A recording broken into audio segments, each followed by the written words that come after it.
We've had our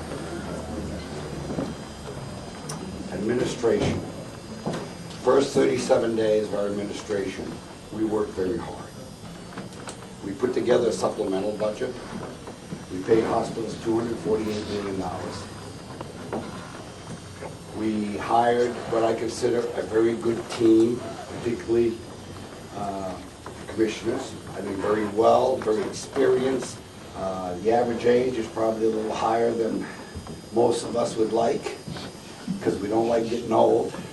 But the fact of the matter is they tried, true, proven, and they're doing an absolutely wonderful job for the state of Maine. We put together a budget that I believe is a solid budget. It's the first budget since 1990 that really attacks the infrastructural problems of the state, so that we don't have to come every year and face $1 billion deficit every time that we start a budget process. Hopefully, the legislature will pass a bill that will change the biennial to the governor's second year, because I truly believe it's the best thing for the people of Maine. Having a new governor have a year to get under every agency and look at them to see where the efficiencies lie. We've had 37 days, and I will be very candid. We've done the best we can, but we could do a lot better if we had a year to really look at government and streamline government. Now this morning I spoke with the Androscoggin County Chamber, and it was interesting. Let me give you a few facts of what's happened to Maine in the last 35 years. Maine is 50th in business climate, 48 in regulatory environment, 47 in the cost of doing business. We have the second worst per capita income in the United States of America. In the last decade, we have created 56 new private sector jobs.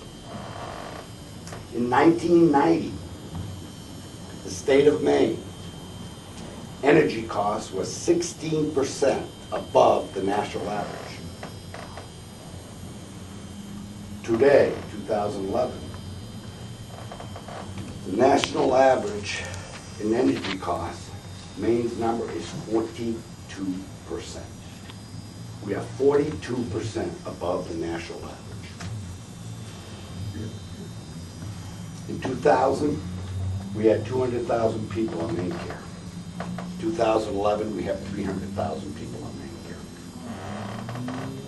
A year ago, it's been a complete failure.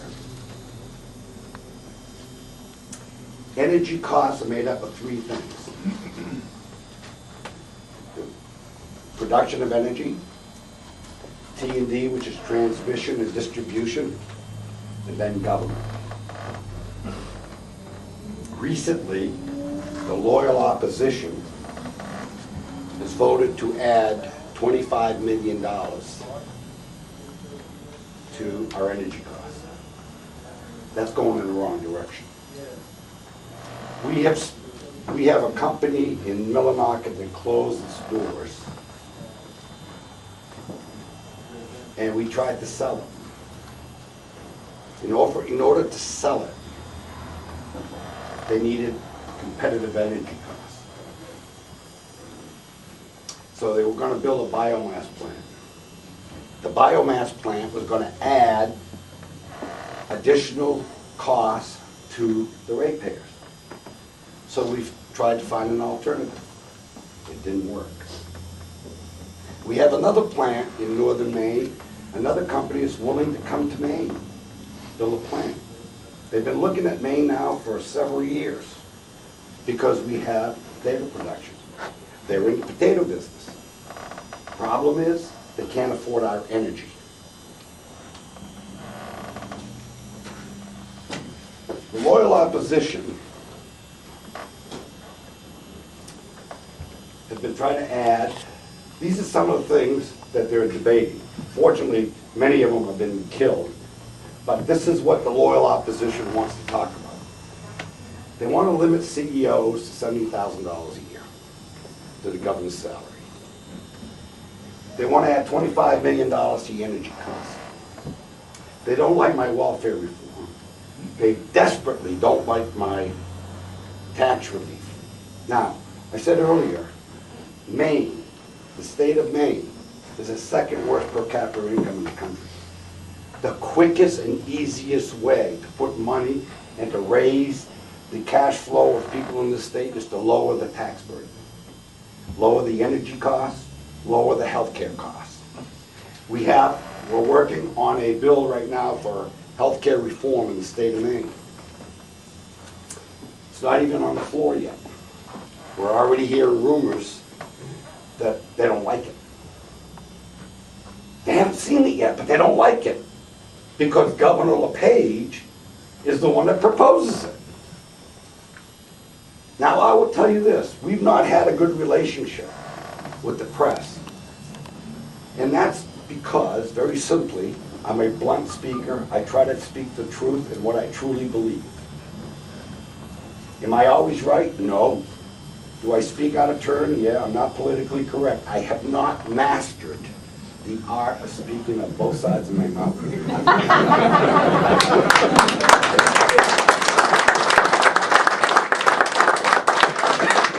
I am truly working on it, though. We love you.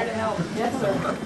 Our healthcare reform, when it comes out, I think is going to be revolutionary for the state of Maine. Of course, the majority of other states are doing it. We haven't reinvented the wheel. We've gone to the best around the country. Our tax reform package, we've looked at other states. We're trying to find the best. Our pension reform, despite what people think, I am not in any way interested in hurting the pension fund. What I am interested in is to saving it. I really, truly want to save it. I believe that people that work for the state, promises were made, we need to honor that. However, $4.3 billion deficit in the pension fund. What's caused it? Let's look at the root causes of what caused this problem. When this system was developed, people were expected to live to 69 years old. They're living to above 80. Good thing. Love it. Hope I live that long. In fact, if I could live to 90, I'd sign on today. The fact of the matter is, people are living longer. The system says that they're going to get an annual return of 7.75% annually. Well, guess what? The business cycles are up and down. Some years you make money, some years you lose money. In the last decade, I don't know of anyone that's got a savings account that pays 3%. That's not something I did. It's not something anybody else did. It's just the facts of life. It's true economics. It's the business cycle. What else happened? I will say that back in the early 90s, money was taken out of that system and not put back. I think that's shameful. But it's a fact of life.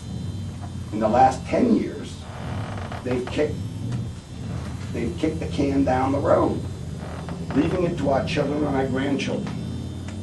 That's why we're the oldest state in the union. People leave to go get better jobs. We can't keep our youth here.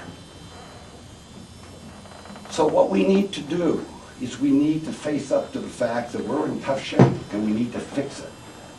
I don't mind taking the heat from the press. I don't mind taking the heat from the legislature.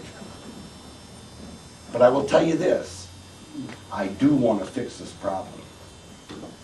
Now, what I truly believe, and I've been very generic over the last 100 days, to my detriment with my party, this is the facts. Early on in the game, the Republican Party said to me, we are going to get a 2/3 budget. Because we do not want to treat the loyal opposition the way we've been treated for 35 years with a majority budget. I worked as hard as I could to leave that option open. Leave it open. Because, you know, it might come back to bite us. Well, guess what? It's biting us.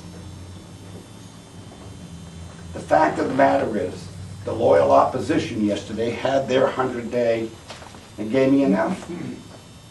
And I agree with them. I agree with them because I think in the first 37 days, we should have got an A+ for the amount of work and what we accomplished. The last 64 days, we've been sitting around selling newspapers because nothing's coming down from upstairs. Not because the Republicans aren't trying.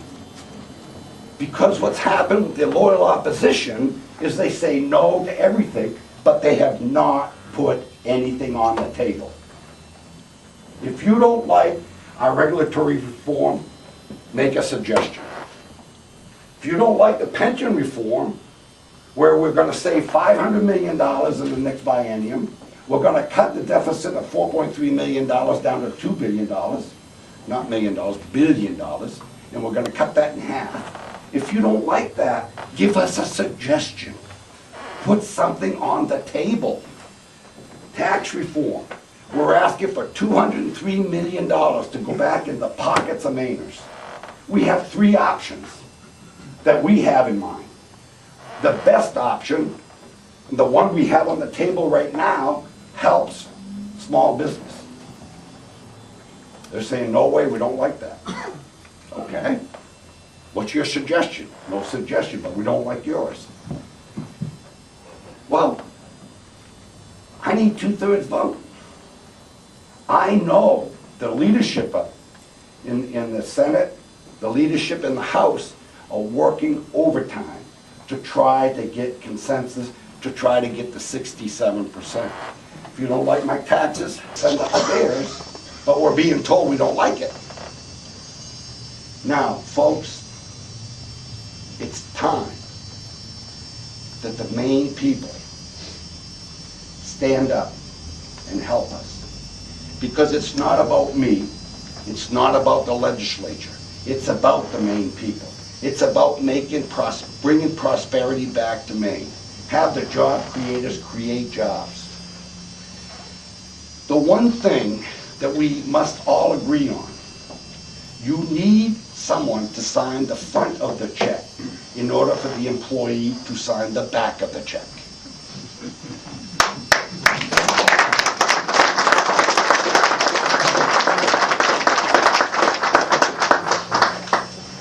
This isn't a career path for me. I'm on the back end. I'm like Mal.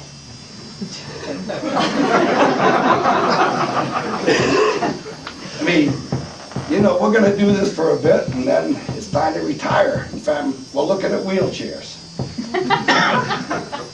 The fact of the matter is, it's not about me. Am I tough? Yeah, I'm tough. I will tell you something. I have done many, many turnarounds in the state and in other states. I've turned around a city. And I can turn around this state. But in order to turn it around, you have to have cooperation. And in order to have cooperation, you've got to put your ideological ideas aside.